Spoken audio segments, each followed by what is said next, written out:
জীবন হলো জলের নৌকা, কখনো সুখের পাল তোলে, কখনো কষ্টের স্রোতে ভাসে, কখনো ছুটে যায় ভালোবাসার টানে, কখনো থেমে যায় অজানা অভিমানে। হ্যালো এভরিওয়ান, আসসালামু আলাইকুম। সবাই কেমন আছেন আমার প্রাণের প্রিয় কলিজা আপু এবং ভাইয়ারা? আলহামদুলিল্লাহ, আমিও অনেক অনেক ভালো আছি আমার পরিবার নিয়ে। সকালবেলা আজ চলে আসলাম বাগানে। বাগান বলতে সিম গাছ লাগিয়েছিলাম, আর সিম গাছের ফুল দেখেই বুঝতে পারছেন কি পর্যায়ে আছে, আর ফুলগুলি কেন যে ঝরে যাচ্ছে বুঝতেই পারছি না। আর গাছের মধ্যে একটা সিমও থাকে না। আর বড়ই গাছে মাশাআল্লাহ বড়ইগুলি ভরে হয়ে যাইতেছে। আর এই বড়ই গাছটা কিন্তু লাগানো হয়নি, এমনিতে উঠে গেছে। আর লাউ গাছে তো বরাবরের মতো লাউ শুধু আসে আর লাউ খাওয়া হয় না। লাউ খেতে ভালো লাগে না, এমনিতে লাউ আসে মাশাআল্লাহ অনেকগুলি। আর কলা গাছে কলা এসেছে, আর ওই কলা গাছগুলিতে মাটি দেওয়া হয়েছে, মানে অল্প পরিমাণে, বেশি দেওয়া হচ্ছে না। যাই হোক, আপনারা আমার সাথে থাকুন আমার কলিজা আপু এবং ভাইয়ারা। আর বাড়িতে এসে অফ ক্যামেরায় আমি নাস্তাটা করে নিয়েছি। আর আজকে ঘরের কাজ করব বলতে হালকা পরিমাণে করে নেব, যেহেতু এখন দিন একেবারে ছোট। ঘরের কাজ করে রান্না বান্না করে সময় পাওয়া যায় না, তাই একটু একটু করে প্রতিদিন ঘরের কাজ করব।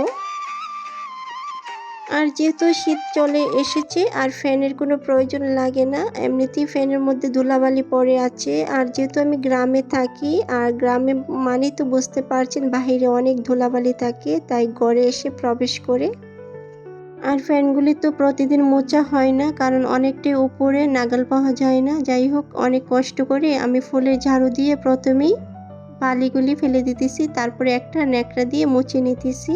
আর এপাশে যেহেতু দেখতে পাইতেছেন ওয়ালের চারপাশে হালকা পরিমাণে ময়লা আছে, আর ময়লাগুলি আমি নারিকেলের ঝাড়ু দিয়ে, মানে নারিকেলের ওই ঝাড়ু দিয়ে আমি বালিগুলি ফেলে দিতেছি, কারণ অনেকটা উপরে এইগুলি দিলে মানে ওই যে ময়লাগুলি আসে পড়ে।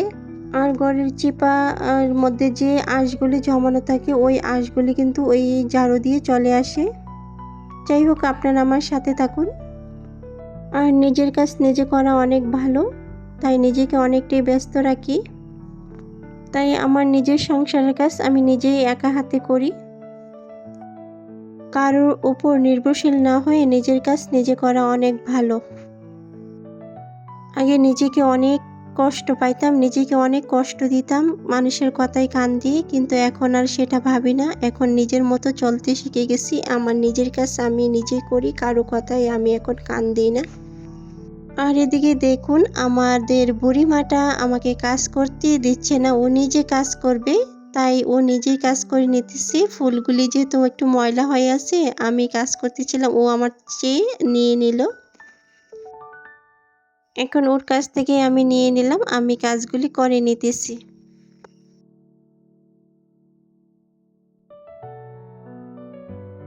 সারাদিন কাজ নিয়ে ব্যস্ত থাকি, এখন কারো কথা ভাবার বা বলার কোনো টাইম নেই, কারো কথা শোনার মতো টাইম নেই। নিজের মতো চলি, নিজের মতো খাই, নিজের কাজ করি, কারো কথা এখন কান দিই না।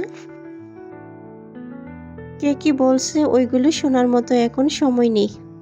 আর যেহেতু গ্রামে থাকি, উঠান আছে, উঠান তো ঝাড়ু দিতেই হবে, তাই আমি উঠানটা ঝাড়ু দিয়ে নিতেছি।